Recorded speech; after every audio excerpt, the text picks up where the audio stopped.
Premium triplex villas at Kollur, APR Projects. Hi hello welcome to Suman TV. నేను మీ Roshan. Right now I'm with Venuswamy గారు.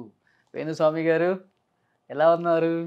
Fine. ఓం నమో వెంకటేశాయ. వెంకటాది సంస్థానం బ్రహ్మాండే నాస్తికించిన వెంకటేశ సముదేవో నా భూతో నా భవిష్యతి. సూపర్. మీరు ఎక్కడుంటే అక్కడ పాజిటివ్ వైబ్స్ అలా తిరుగుతూ ఉంటాయి. లోపలికి వచ్చినప్పుడు కూడా నాకు అంత బాగా అనిపించింది. అద్దకుపోయారు, నా మనసుకి అద్దకుపోయారు మీరు చూడగానే. అద్దుకున్నారు కదా. సూపర్. వేణుస్వామి గారు, ఈ మధ్యకాలంలో వేణుస్వామి గారు ఏది చెప్పినా కానీ జరుగుతుంది, అసలు నిజంగా అలానే ఉంటుంది ఆయన చెప్పిన మాటల్లాగే చూస్తుంటే మనకి అని ప్రజలు బాగా నమ్మేస్తున్నారు. అంత బాగా ఎలా తెలుసుకోగలుగుతున్నారు మీరు? ఫస్ట్ ఆఫ్ ఆల్ నా జాతకం బాగుంది. ఫస్ట్ మాట్లాడుకోవాల్సింది నా జాతకం బాగుంది.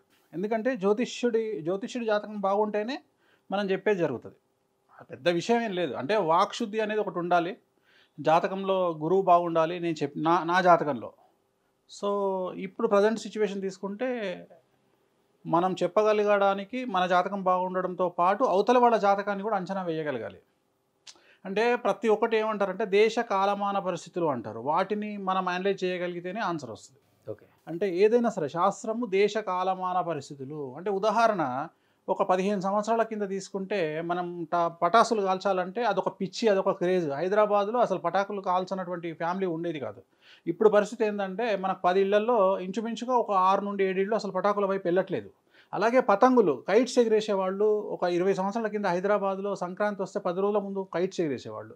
సో రోజు రోజుకి ఏమవుతుంది, దేశ కాలమాన పరిస్థితులలో మార్పు వస్తూ ఉంది. సో మన జనరేషన్ మారుతున్న కొద్దీ మన హ్యాబిట్స్ కూడా మారుతూ ఉంటాయి. అట్లనే మా శాస్త్రం కూడా, జ్యోతిష శాస్త్రం కూడా ఏం చేస్తుంది అంటే దేశ కాలమాన పరిస్థితులు అని చెప్తాం. ఉదాహరణ, ఇండియాలో హైదరాబాద్లో ఉండే అమ్మాయికి ఉండే కుజదోషం అమెరికాలో ఉండే అమ్మాయికి ఉండదు. సో అమెరికాలో ఉండే అమ్మాయికి కుజదోషం ఉందని చెప్తే అది వర్కౌట్ కాదు. ఎందుకంటే అమెరికాలో కుజదోషం అనేది it is very common. So అదే ఇంటర్నేషనల్ కనుక తీసుకుంటే అమెరికాలో ఉండేటువంటి భార్యాభర్తలకు పుట్టే పిల్లలకు 100లో 80 మందికి ఆటిజం ఉంటుంది. 100లో 80 మంది పుట్టే వాళ్ళకి. ఓకే. అదే లండన్కి వెళ్ళేటప్పటికి, ఆస్ట్రేలియాకి వెళ్ళేటప్పటికి ఉండదు. ఏంటంటే రీజన్ దాని రీజన్ ఏంటంటే ఆస్ట్రేలియాలో ఉండే వాళ్ళకు, లండన్లో ఉండే వాళ్ళకు ప్రెషర్ ఉండదు లైఫ్లో, కానీ అమెరికాలో ఉండే వాళ్ళకు ప్రెషర్ ఉంటుంది. జీవితం అంతా పొద్దున్న లేస్తే అసలు ఒక భయంకరమైనటువంటి రన్నింగే ఇంకా వాళ్ళ లైఫ్. సో ఆ స్ట్రెస్ వల్ల భార్యాభర్తలు కలిసినప్పుడు ఫిజికల్గా వీళ్ళు పడే స్ట్రెస్ నుండి పుట్టేటువంటి అవుట్కమ్ అంటే పిల్లలు కూడా ఆటిజంతో పుడతారు. ఓకే. అంత ఎఫెక్ట్ ఉంటుంది. అంత ఎఫెక్ట్ ఉంటుంది. మీరు వేరే ఎవరైనా ఎన్ఆర్ఎస్ మీకు ఇంటర్వ్యూలో అడగవచ్చు. మీరు ఎవరైనా కలిస్తే మీరు అడగండి డైరెక్ట్గా. భారతదేశం కాకుండా అమెరికాలో పుట్టేటువంటి పిల్లల్లో ఖచ్చితంగా 80%, 75 to 80% పిల్లలు ఆటిజంతో పుడుతున్నారు. సో దానికి కారణం మళ్ళీ ఆస్ట్రాలజికల్. ఇప్పుడు నేను చెప్పింది ఏమో స్ట్రెస్ పరంగా, బట్ నేను ఆస్ట్రాలజికల్గా తీసుకుంటే భార్యాభర్తలు ఇద్దరిలో ఒకళ్ళకి గురువు నీచంలో ఉండడము, దాన్ని బేస్ చేసుకుంటే మగ సంతానం అనేది ఉండకపోవచ్చు, లేదా ఒకవేళ మగపిల్లలు పుట్టిన ఆటిజంతో పుట్టవచ్చు. సో జనరల్గా బేసిక్ ఇవన్నీ. సో ఇట్లా పూర్తిగా వీటిని మనం విశ్లేషించుకొని చెప్పాలి. ఎందుకంటే శాస్త్రం అనేది ఒక టైంలో రాయబడ్డటువంటి ఒక శాస్త్రం, జ్యోతిష శాస్త్రం. దాన్ని మనం ఎంత డెవలప్ చేసుకుంటూ వస్తున్నాము అనేటువంటిది ఇక్కడ ముఖ్యం. జనరల్గా జ్యోతిష్యానికి సపోర్ట్ చేసేవాడు ఎవరు ఉండరు. అంటే ఉదాహరణ, వేణుస్వామి వచ్చి ఒక హీరోయిన్లు పెళ్లి చేసుకుంటే డివోర్స్ అయితే అని చెబితే తిట్టే సమాజము, జరిగిన తర్వాత మెచ్చుకునే సమాజము.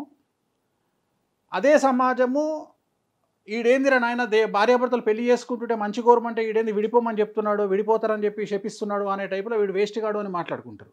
కానీ నేను చెప్పే పాయింట్ ఏంటంటే మీరు విడిపోవడం కంటే కూడా పెళ్లి చేసుకోకపోవడం బెటర్ అనేది ఇక్కడ నా ఉద్దేశం. ఎందుకంటే జీవితం సమాజానికి, మీడియాకు అనవసరమైనటువంటి స్టఫ్ ఇచ్చినట్టు అవుతుంది. ప్లస్ రేపొద్దున మీ జీవితం సర్వనాశనం అయిపోతుంది విడిపోవడం వల్ల. కానీ సమాజం ఏం చేస్తుంది, వేణుస్వామి అట్లా చెప్పాడు కదా అని మెచ్చుకోదు. ఏదైనా ఒక రాంగ్ ఇన్సిడెంట్ జరిగితే, ఇప్పుడు ఉదాహరణ మొన్న బెంగాల్ అక్కడ ఒరిస్సాలో ఒక యాక్సిడెంట్ అయింది. ఎవడో ఒకడు సోషల్ మీడియాలో పెడతాడు, ఎవడన్నా జ్యోతిష్కుడు యాక్సిడెంట్ అయిందని చెప్పి చెప్పాడా ముందే అని ఫేస్బుక్లో పెడతాడు. ఎందుకంటే వాడికి ఫ్రీ కాబట్టి జియో పెట్టేసిండు ఫేస్బుక్లో. కానీ నేను అడిగే క్వశ్చన్ ఏంటంటే, అరే నువ్వు ఇప్పుడు ఇవాళ పెట్టినావు, కానీ మరి వేణుస్వామి చెప్పినప్పుడు నువ్వు వచ్చి నాకు కిరీటం పెట్టినావా? ఎగ్జాంపుల్, సమంత నాగ చైతన్య విడిపోతారని చెప్పినప్పుడు నన్ను బండబూతులు తిట్టినారు జనాలు. మరి అయిన తర్వాత నాకు ఏమైనా కిరీటం పెట్టిరా మీరు? సో నేననే పాయింట్ ఏంటంటే ఎంకరేజ్మెంట్ కూడా ఉండాలి సమాజంలో. జ్యోతిష్యం చెప్పినప్పుడు ఇట్లాంటి విలువైనటువంటి శాస్త్రాలను కాపాడుకునేటువంటి ఖచ్చితంగా చేయాలా, కానీ చెయ్యరు ఎవరు మాకు. ఎందుకంటే అసలు మమ్మల్ని పట్టించుకునే వాళ్ళు చాలా తక్కువ. ఎంతసేపు మేము చెప్పింది జరగకపోతే విమర్శించే వాళ్ళే కానీ జరిగితే మాకు వచ్చి కిరీటం పెట్టేవాళ్ళు కానీ మమ్మల్ని వెన్నుతట్టే ప్రోత్సహించే వాళ్ళు కానీ ఎవరు ఉండరు. సో దానివల్ల ఏమైపోతుంది, చాలామంది బయటకు వచ్చి ఓపెన్గా చెప్పనటువంటి పరిస్థితి.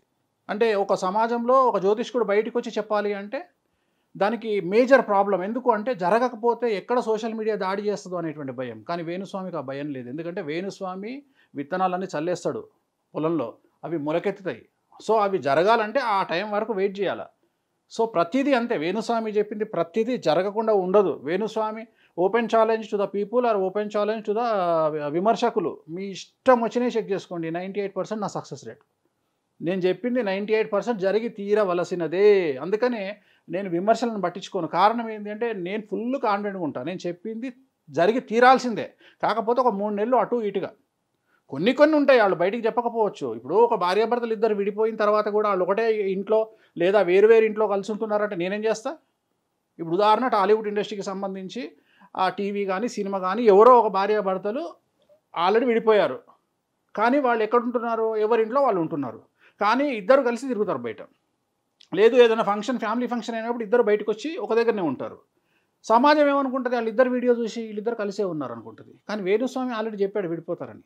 వీళ్ళకి కాదు, వాళ్ళిద్దరికే చెప్పాడు మీరిద్దరు విడిపోతారని. విడిపోయారు ఆల్రెడీ. కానీ సామాజికంగా ఏంది అంటే వాళ్ళిద్దరు వాళ్ళ ఫ్యామిలీ ఫంక్షన్లో ఇద్దరు కలిసి బయటకు వచ్చేటప్పటికి చూసే వాళ్ళకి వీళ్ళిద్దరు బాగానే ఉన్నారు కదా అంటే వేణుస్వామి పిచ్చోడా అని చెప్పి తిట్టుకుంటారు. సో ఇట్లా సామాజికంగా బయటికి రానటువంటి అంశాలు చాలా కోకొల్లలు ఉంటాయి.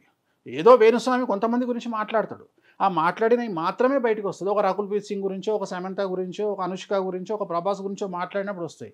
చాలా వరకు నేను పేర్లు కూడా తీసుకుంటలేను ఈ మధ్యన. నక్షత్రాల గురించి మాట్లాడుతున్నా. జరిగినప్పుడు ఆ నక్షత్రాలు అవునా కాదా అనేది అనలైజ్ చేసుకోవాల్సిన బాధ్యత వాళ్ళ మీద ఉంటుంది. సో ఇక్కడ ఏముంటుంది, ఎందుకు వేణుస్వామి కూడా ఎందుకు చెప్తున్నాడు అంటే సెల్ఫ్ ప్రమోషన్ అనేది ఇప్పుడు వచ్చింది. మన గురించి మనమే మాట్లాడుకోవాలా. ఎవరైనా అంతే కదా. ఒక టీవీ యాంకరు ఎదురుగా ఉన్నవాడిని సంచలనం చేసి ఏదో చేసి ఒక బ్రేకింగ్ న్యూస్ ఇద్దామని ఎందుకు అనుకుంటుంటే టీఆర్పీ పెంచుకోవడానికి. ఒక రోషను బాగా సమాజంలో మంచి పేరు తెచ్చుకోవాలని ఎందుకు అనుకుంటుంటే మంచి వాళ్ళతో ఇంటర్వ్యూలు చేసి తన పేరు తన స్థాయిని పెంచుకోవాలని చెప్పి. అట్లనే వేణుస్వామి స్టఫ్ కూడా ఎప్పుడు బయటికి తెలుస్తుంది అంటే వేణుస్వామి చెప్పినవి జరిగినప్పుడే తెలుస్తుంది. నేను దర్వాజాలు వేసుకొని ఇంట్లో కూర్చుంటే నా గురించి కూడా పట్టించుకోడు కదా. ఎందుకంటే నేను ఈ రోజు వరకు నా దగ్గరికి రండిరా బాబు అని చెప్పి నేను ఏ ఒక్కడిని అడగలేదు. ఇప్పటి వరకు నా విజిటింగ్ కార్డ్ లేదు. ఇవాళ మీరు నా ఆఫీస్కి వస్తే నేను చెబితే కానీ మీరు నా ఆఫీస్కి రాలేరు. అవును, అది కూడా ఎక్కడన్నా నా పేరు చూసారా మీరు ఇప్పటి వరకు? నా ఫోటో చూసారా ఇప్పటి వరకు? ఈ ఆఫీసులో నా బొమ్మ ఎక్కడైనా కనిపించిందా మీకు? కనీసం వేణుస్వామి అనే బోర్డు కనిపించిందా? వెంకటేశ్వర స్వామి తప్ప ఎవ్వరూ కనిపించరు నా ఆఫీస్లో. నేను ఎక్కడా వచ్చి టీవీ యాడ్ వేసుకోవాలా, పేపర్లో యాడ్ వేసుకోవాలా, నా దగ్గరికి రమ్మని చెప్పను.